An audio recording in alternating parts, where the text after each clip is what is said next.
Hello, everybody, and welcome back to another episode of Scaredy Chat, a podcast where we talk about all of our childhood fears, plus a few things that are scaring us right now. My name is Kaitlin Riley. And I'm Monica Suriagi. Today on the podcast, we have Rosie Tucker joining us. Rosie is an amazing musician, and they're here to talk to us about some of their wildest, most deranged childhood fears. Yes, I'm super hyped to talk to Rosie. I'm such a fangirl. I'm their number one fan, I think, ideally in a not creepy way. Rosie is a singer-songwriter, musician, super talented, amazing voice. Their new album, Sucker Supreme, is amazing. So good. Good to sing along to in the car. My two favorite songs are Ambrosia and Habanero. And later this year, they're going to be on tour with Best Coast, which is huge. Monica, we talk a lot about the things that we're afraid of, but, we can't be afraid all the time. So we have to start figuring out how to deal with all of these fears. Yes. So, how do you deal when you're just afraid and you're trying to calm your brain down? Like, what is your strategy? Right. I have, throughout my life, I've been coming up with different methods to deal with fear. And they change all the time. And sometimes they actually, will manifest in a dream. Like, my attempts to not be scared will, come out in a dream.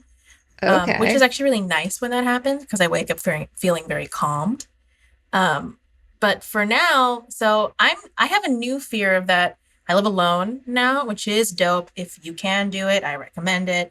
But sometimes at night, I'm about to fall asleep. You know when you're almost asleep and it's yeah, I'm about to be unconscious. Right there, I will just be like, oh my God, someone's trying to break in. And I will sit up in bed and I'm looking out the window and I run and I get out of bed and no one's trying to break in. I'm just freaked out for no reason. So for that, I don't have much of a fix, honestly. I've always been someone that has to sleep facing the door. Wherever something could come into the room, I have to be facing it.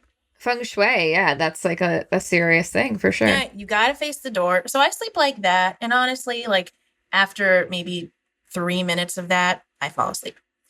But when I was a kid, I had rituals almost, things I had to do. And then if I did it enough times, I wouldn't be scared anymore, in theory. Oh, wait, okay, what were your rituals? Okay. I had a very elaborate mental animation that I would play in my head when I got scared. Okay. Terrifying. I'm going to try to describe it to you because it doesn't exist. It's not a real thing. It's just in my head. Okay, so first we start with the scary thought, whatever that might be. Something bad I saw on TV, weird, whatever it is that's scaring me. I feel like this is therapy for me. You're teaching me how to do this. Okay, yeah. So, helpful. Thank you. Maybe you can do it with your own images. You can pick your own things and, it could work for you. Maybe this could help people. Oh, my God. Hopefully. Maybe you could be helpful. Yay. Yay. So, first you have to realize that you're scared and be like, okay, I'm scared because of this thing that I'm seeing. I see it in my head. It's probably Samara from The Ring, our favorite example. She's crawling out of the TV. It's happening. I'm scared. The first thing I think is stop. Almost like stranger danger. Don't do that now. Stop. Or in the hall monitors that try to stop bullying, stop. So that's the first vibe. And also remember, I'm 10 in my head when I came up with this. So that's the first part. You thought hall monitors really stopped bullying and that it didn't just get more insidious from there. Right. So. It didn't just switch to online bullying and get way worse. So first is stop. Okay. Now, pick a section of a song that you really like. And that starts playing. For me at the time, maybe I was a little bit older, but you know in that song Kids by MGMT where you hear the kids' voices screaming yeah. That part? Yes. I actually think that's a scary part of the song, but that's fine. I love that. I don't know why. So for me, it was that part of the song. So then you would hear the screams, all those little kid voices, so then you hear that. Super scary, but okay. It worked for me. I don't know. Fill in your own song noise with it. So then after that, you needed fun image, something that makes you happy. So for me, I don't know why it's this, because I didn't even watch this show as a kid. I don't know why it's this. But you know, in Schoolhouse Rock, there's like a walking diploma, like a Yeah. sentient living diploma. I think he's a Bill, isn't Or he? maybe, oh no, you're right. You're right. It's Bill. Oh my God. I don't think it matters because it's still paper. Like Oh my who God. know? In my mind, it was a diploma, but you're right. It's a Bill. So that little guy like walks out and he's like, doo, doo, doo, doo, and he walks by.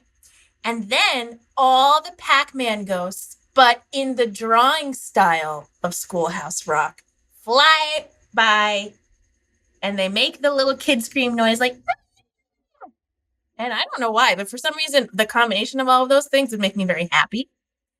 And I would just play it in my head over and over and over again until I fell asleep. So I would use it to like disrupt. Elaborate. That is the most elaborate version I've ever heard of somebody trying to calm themselves down from like a scary dream. It's also kind of strange to me. I think about this a lot. Like, okay, you know, if you're in a really scary situation, like in real life, it feels very different than how it feels when you're in a dream. Like, you don't feel quite as scared, even if you're really scared in a dream. But like, I never feel as bad as I do in real life. But in your dream, most of the time, you're very convinced that that fear is real, that it's a threat, you know, but like it's weird. It's almost like you know, but you don't know. Yeah, it's and like I find that fascinating. I agree. It's like on some level, you know, the thing is never going to get you. So Yeah. the chase continues. It's crazy. Whereas in real life, it just got you. I love that kind of stuff. I think it's absolutely fascinating. It is. Can you lucid dream? I can't really, like, not in the way that would be like super cool. The thing that actually that's happened to me recently that I hate is that my dreams have gotten very mundane.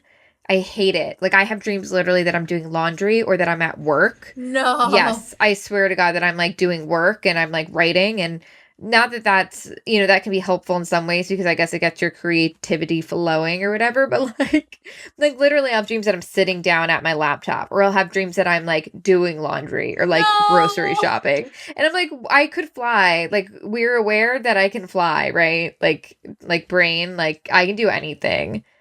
And it's weird. It's bad. It's becoming an adult and I don't like it. Yeah, maybe you need to like, I don't know, drink something weird right before bed. Like acid. You need to do a tad of acid before you Right. That would definitely change my dreams, I think. I wonder if Rosie has any coping mechanisms for their childhood fears that we're going to hear about. Very excited to hear about them. Stay tuned, everybody. Welcome back to Scaredy Chat, everyone. I am so stoked about this episode because I'm finally meeting one of my little internet Instagram friends in real life, and they are an incredibly talented musician. They have a new album out called Sucker Supreme. If you don't listen to it, you're a sucker because it's really, really good. Everybody, Rosie Tucker. Welcome, Rosie. Thank you so much for being here. I am so stoked to be here. I think this is such a brilliant premise for a podcast. I'm so happy I get to do it. Oh, thank you. That means a lot. Yeah, we're always excited to talk to people who do cool, interesting things about the things that terrified them the most. So sometimes those things end up being connected, you know? Yeah, cool. Very true. I mean, we've talked to a lot of people like in the horror community. I think that you might be our first music person that we're speaking with. I think so, right, Monica? Have we talked to another? I think so too, yeah. I think that people probably, well, Lola, actually, she also does music. Oh, yes, so Lola is a musician, yes. She's a filmmaker as well. But yeah, I mean, we would just love to hear about some of the fears. You know, you already sent us some of your fears, but we'd love to just like hear you elaborate a little bit more on this for our audience of fear-loving friends. Excellent. Well, I feel like there's a million creative fears that we don't need to get into and which emerged later in life, of course. But the first fear that came into my mind was the fear of fish nibbling my toes. As a child, I was not really allowed to watch TV that wasn't like Animal Planet. And so I watched a lot of Animal Planet. And I don't know why, but just this recurring thing, I guess at the time there was this concept of like a fish pedicure in some places. Yes, you're both nodding like this is a real thing. It's a Um real thing. It's a real It's thing. real. it's probably amazing. I probably really need a fish pedicure. Um but I will not be getting one. But I feel like the image of seeing that as a child, like really, really struck something in me. And I love to be in the water and I love swimming and being in the ocean, but I was always very, very scared that the fish were going to try and nibble on me. I did not like that. Well, it's so funny because what would have happened was you would have gotten very smooth feet, I think. So, Yes. your fear was just of smooth feet, I think. But I understand there's something very unsettling about anything like eating your skin, which is what it essentially is. I mean, they're literally, I think, devouring the dead skin. But you also mentioned piranhas were like a big fear. I think we've talked previously about like how quicksand and earthquakes and like all this stuff were A lot very of nature-y yeah, things that yeah, like movies kind of make you think are around every turn. Like at any right. moment, you're gonna have to swim through quicksand. Or That's true. sharks, Or sharks. even at home. Yeah, and piranhas definitely fall in there of like, oh my God, at any moment I could fall into an open hole full of piranhas. It's gonna happen. And it only happened like twice to me, so it's not an everyday thing by far. No, I feel like I think it is exactly in that category, and I wonder what created that category. If there were, I mean, you guys know more about the film stuff, but if there were like just specific films, I feel like I mentioned the Far Side cartoons. Like I read so many of them as a child. There's such a distinctive world in those cartoons. There are always adventurers and they are always getting eaten by piranhas. Yeah, it seemed like one of those things that really could just be anywhere, ready to nibble you up. Do you feel like that fear of like fish, piranhas, potentially getting your toes snipped off? Did you feel like that fear was living even when you were nowhere near water? Because, like, I used to be super afraid of sharks, and it didn't matter if I was at the beach or not. Yes, I definitely think so. And I think I had the shark fear as well. I think like the first nightmare I ever remember was definitely a shark nightmare. Do you guys remember like so many iconic images of like surfboards with big shark bites taken out of them? Like that shit is horrifying. That's so scary. It's like a cookie. Um Yes, so I do think that I carried the fear regardless of where I was in the world. In the bath too. Like I remember just I don't know if it's because when you're a child things are just so much more mysterious in the world, but yeah, just the water at all. It was like, well, there might be something, I don't know. Crocodiles coming up out of the drain, stories of like New York and stuff, or like pythons coming out of the toilet or whatever. Like that's all kind of the same deal, I think. It's funny because when you don't really know that much about what, for example, like piranhas, right? So rarely will we ever encounter a piranha in America, at least outside of an aquarium. So all you have are like movies and TV shows. And when someone tells you this is a shark that has teeth, your mind doesn't go to, oh, it's probably, it's a little, or this is a fish with teeth. This fish is going to be like, only so large and only so strong. Like you immediately think that it is, like a monstrous fish, that it is the capability of like eating through your entire body. And I feel like that's probably part of where the fear comes from. It's like the fear of the unknown, but we don't know what we don't know. So I think it's really it's a valid fear if you have no idea what a piranha's deal is. I think it's also like fear of like swarms of things, because when it's a Mhm. piranha, it's not just one piranha, it's like the whole gang. Mhm. Like the whole fam is here to eat me right now. And I feel like that also happens in so many movies. Like I don't know if it was the new Indiana Jones or honestly the old Indiana Jones, but like someone gets knocked off a tree into like ants, and the ants just like tear him apart, or like, I feel like there's lots of just like little things that if you fall in, it's just going to slowly like, that's the sound I think they make, but just like eat your whole body. Monica is like moving her hands across her face really fast to indicate what that means for those watching at home, listening at home. Yeah, swarms definitely, that is a problem. I mean, one piranha probably won't hurt you. I'm sure it could, I guess, kind of, but thousands. I mean, there was that movie Piranha 3D. The piranhas really messed up people in that movie, so I don't know. That's a thing. But yeah, ants don't seem like they could really hurt people that much.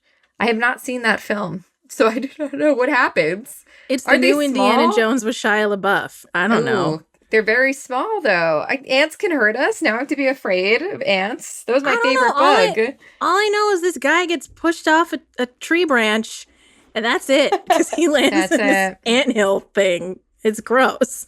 Yeah, those were the only bugs I wasn't like grossed out by. I was like, oh, ants can't hurt you. They're fine. So, but Rosie, you also talked about some like other fears. Do you want to share kind of what some of those are?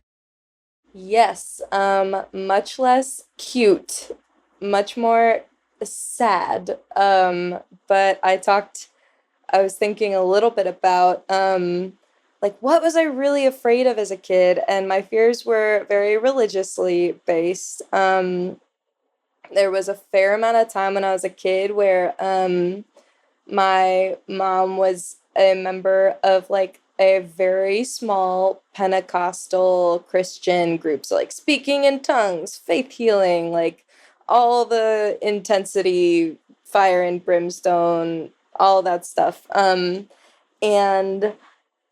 there's this premise, this idea that is, now I'm like, oh, this is just related to like super bonkers, backwards concepts of like mental health and stuff. But this premise that if you consume the wrong media, if you listen to like bad music or you read a bad book, like literally demons will come into your mind and like steal your personality, like steal you away. You'll be possessed. But it wasn't really until I was an adult, like into college, kind of out of college, even if you had asked me, I would have been like, of course, a demon's not going to come in my brain. But it wasn't really until I was like full adult where it was like, oh, I can watch horror movies. Like nothing bad will happen. It's actually so fun. And actually, it's even better when the movie is bad. Like it's so fun. It's so fun. And no longer feeling that kind of, because when you're a kid, you do have the genuine, like, she is going to come out of the TV or whatever. There's nothing in your brain to stop that. I would like to complain about horror movies a little bit, though. The sound, like, the images are almost never the scariest thing. It feels so cheap. The quiet and then the super loud, like, yes, I'm going to scream and, like, hunch if you do that with the sound. So I guess it's not really a critique because it works, but I hate that. But now I like all the spooky creatures. I think they're kind of funny. Yeah, totally. We talked about recently how horror does like lean on the sound, and there's like noises you might not even like audibly register, but they're contributing to the bad feeling, and then they all of a sudden they cut off, and then you're just in complete silence, and then there's like an explosion of more sound, and it's just a lot to like auditorily process. But I think that's why a lot of those movies work. It is the sound more than anything else. But I'm also from kind of a religious background, not so much the evangelical Pentecostal of it all, but I went to Catholic school the whole way through, and, and they're very like, don't do this or you're going to die, like they're very specific about stuff like that. And they weren't super strict about media we consume, but I had some family members that were, and my brother would play with like Yu-Gi-Oh cards, and some of them would be like, don't look at that. Don't look, for the love of God, don't look at that, And I think it says a lot to kind of reclaim on your own the ability to see past that, because it's so hammered into you.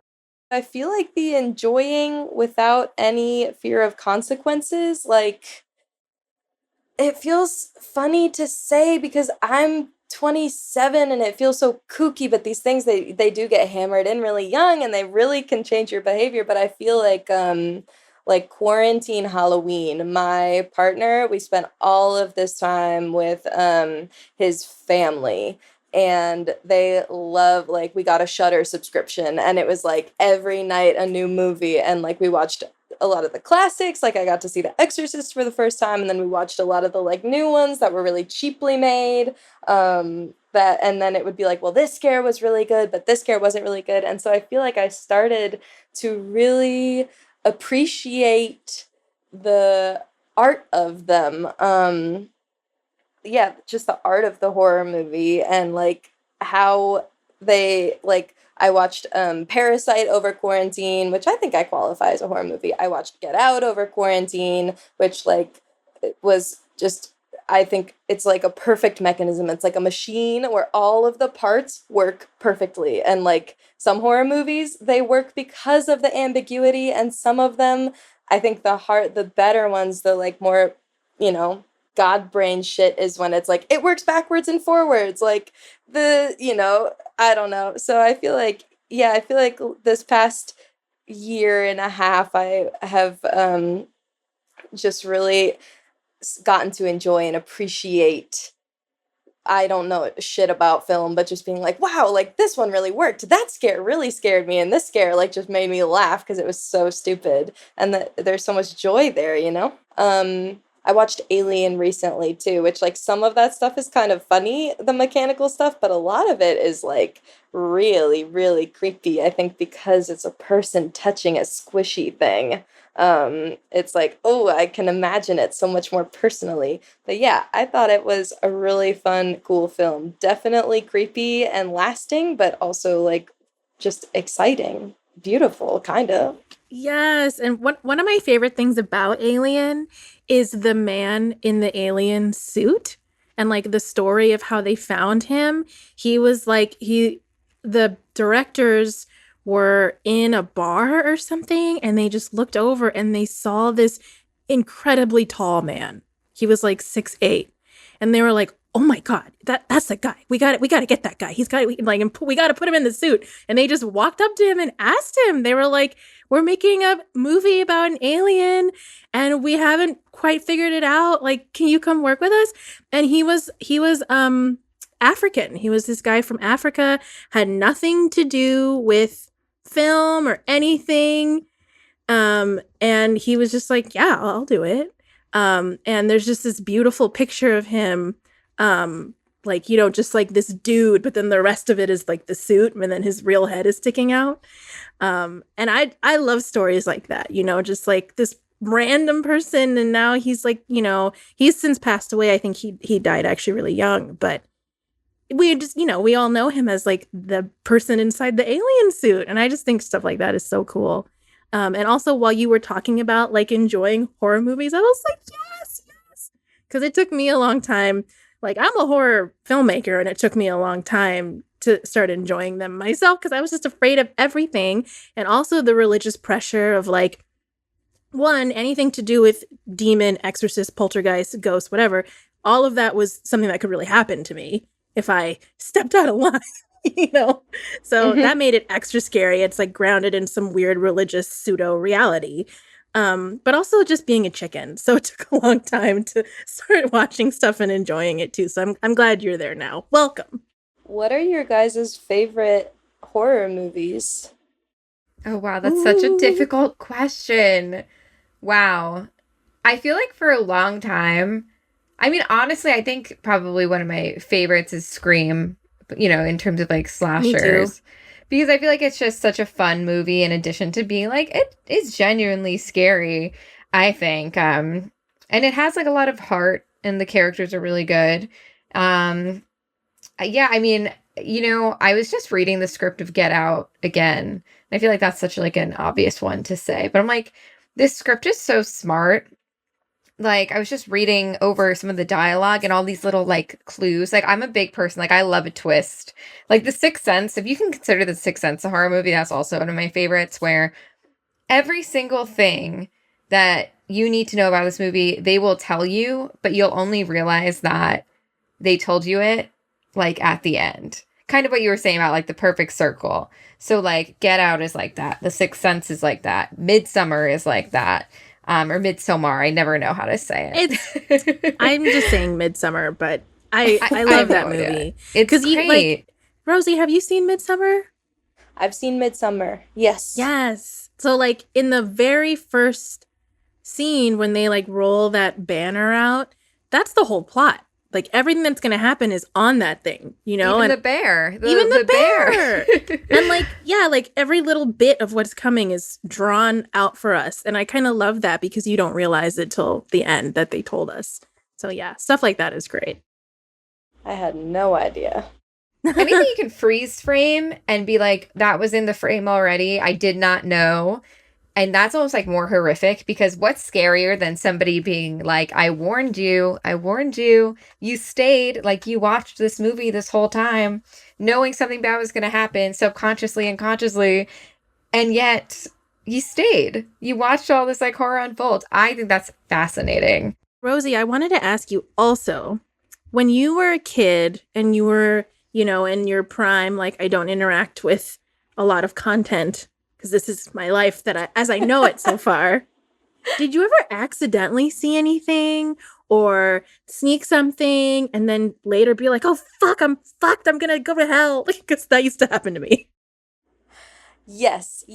I remember one time my cousins, some of my older, wow, this is coming deep from the memory bank. I haven't thought about this in a long time. Yes.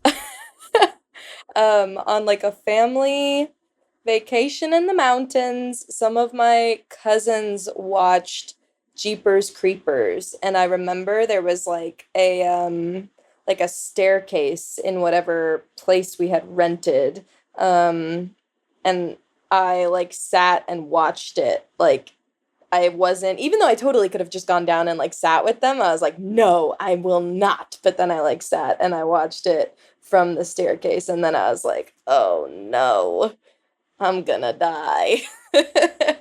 Yes, that totally happened. Yeah. Wait, how did it happen to you?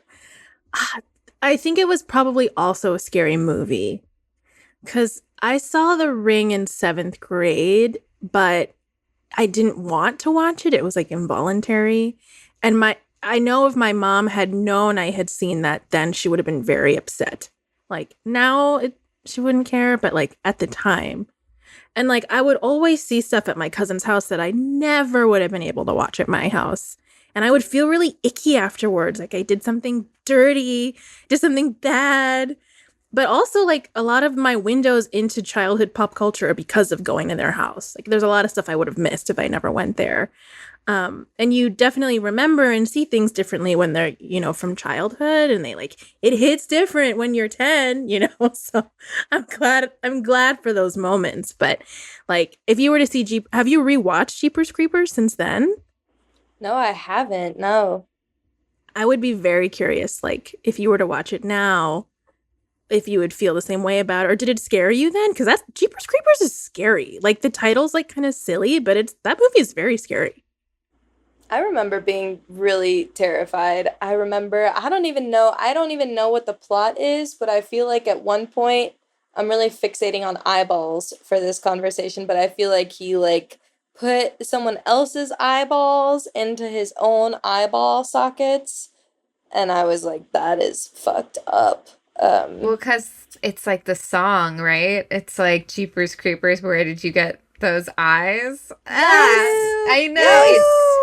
I don't like eye stuff. I don't think anyone does because it's like it's such a sensitive part of your body. But so squishy. That always, even hearing that now, that song playing, it kind of freaks me out just because of its association. I'm like, don't talk about eyes. Keep them to yourself. Yeah, and keep Jeepers your Creepers eyes in your own head. Yeah, there's the eye thing, and then there's that monster thing, and then there's Justin Long, who's like a kid, and then there's also like Jeepers Creepers does that thing that I hate when horror movies do it, but it's so effective, where you think they got away. Like you think they fixed it and it's going to be fine. And then you realize, no, Justin Long doesn't have any eyes. Like they did not get away. Just like The Ring. That's like my favorite, but also least favorite thing too. It's like, I love it, but I hate it. you think that you solved the mystery of Samara or whatever, but no, you did not. You actually opened up this like window of evil and now you can't close it. You actually made it worse. You made it worse. I just love that because the whole point of the movie is, oh, we're going to figure it out. We're going to solve the whole thing. And there's going to be that amazing ending where it's cathartic, but it is not.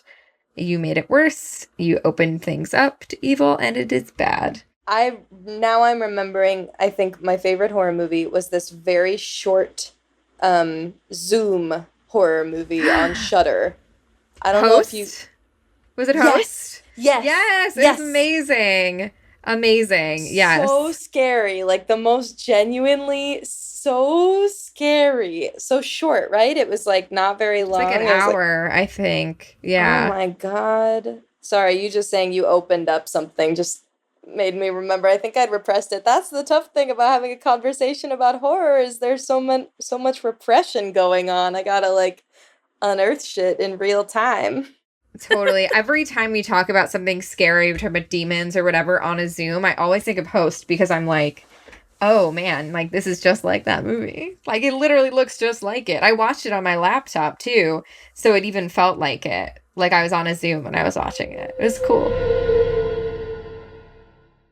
So, guys, should we move into our next segment? Yes, I was just going to say, Rosie, I feel like I want to talk to you again about just like evangelical religion stuff because there's just so much there. And I love meeting people that grew up that way because I'm like, oh my God, we're a little damaged. Let's talk about it. Exactly. No, yes, I'm down anytime. Yes. But for now, we would love to play a game with you. It's called Chill or Chilling, where we run made-up scenarios by you, and you can decide if they're chill, I would do that, no problem, or chilling, too scary, I pass, I could not. Watching a true crime doc on Netflix alone, chill or chilling? Ooh, it depends on what it's about, but probably chilling. I feel like at one point in my life I would have gone for it, but these days, like I read the like Manson book when I was living alone, and it was too much. It's too much. Especially all the crime documentaries are like they went into a random stranger's house or like they kidnapped it's all about the randomness. No, chilling. Makes sense. Yeah. It's also scary when you're living alone because you watch a horror movie and be like, it's a horror movie, but it's like, oh no, they did murder like women living alone right now. Okay, cool. Great. Mm-hmm. Love it. Yeah, my one saving grace was with that is like, I'm not like an ingenue with long hair and wearing a nightgown, you know, like I feel like right. those are the famous cases, you know, like I'm sure there's plenty of people that have been taken that look like all three of us, but the ones that like you know, like live in immortality, they all kind of have the same vibe.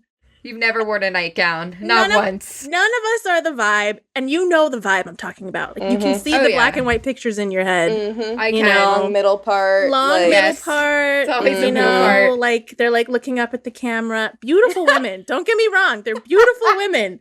But they all look the same. And maybe that's why they got taken. But that's also why they're famous for being taken. But none of us look like that. So let's just try not to worry about it.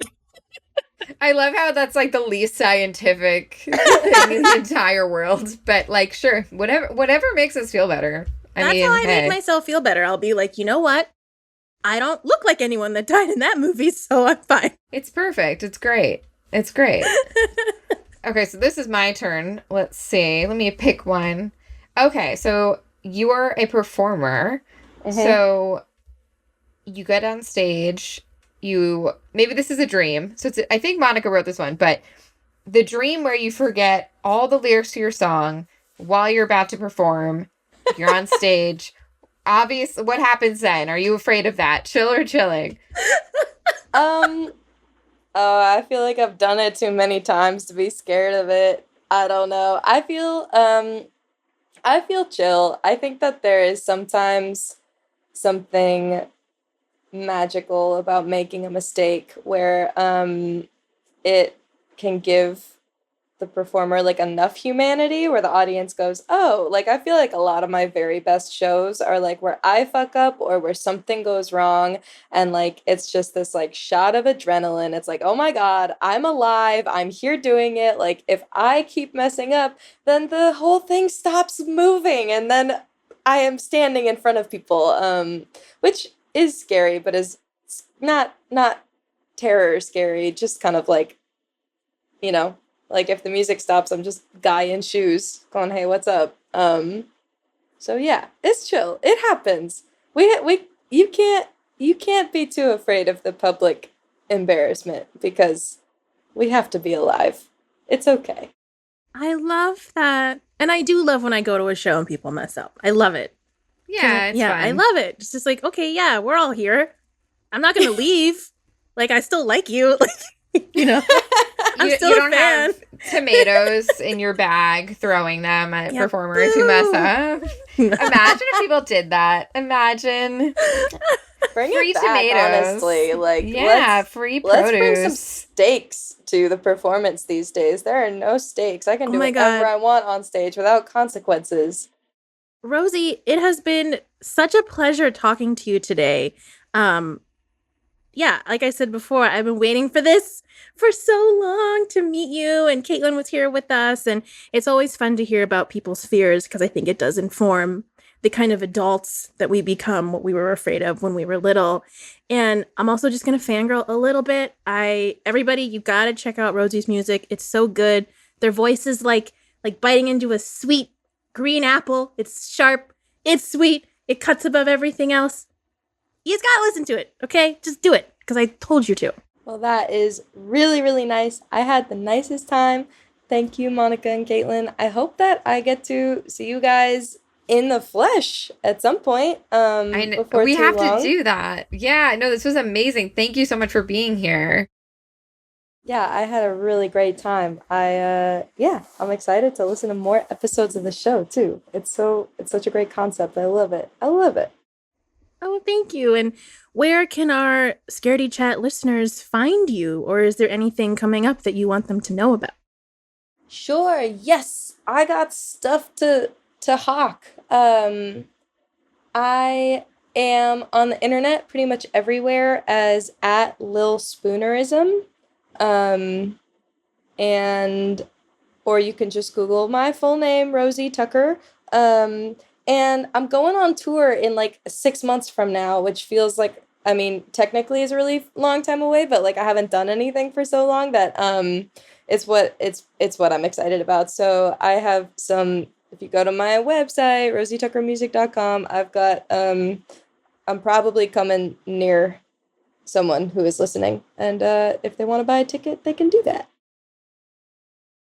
Buy those tickets as soon as they go on sale. It's gonna sell out. That's so awesome and exciting. Well, congratulations on that. Thank you so much for being here. Thank you guys so much. I will hopefully see you guys before too long. Yes, let's go get fish pedicures. Maybe not. If you liked what you heard tonight, please do us a favor and rate and review and subscribe to this podcast on Apple Podcasts or Spotify or wherever you listen. If you want to be a part of the podcast, you can be. Send us a story. We are at story@scaredychatpod.com.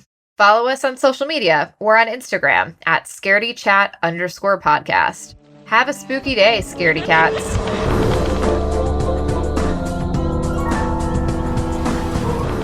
Scaredy Chat was developed and hosted by Kaitlin Riley and Monica Moore-Suriagi. Produced by Jeff Swimmer. Editing and sound design by Fitz Harris. Theme music by Eric Fashingbauer with samples by Jeff Zahn and Jack Lenz. And Gail Gilman is the executive producer.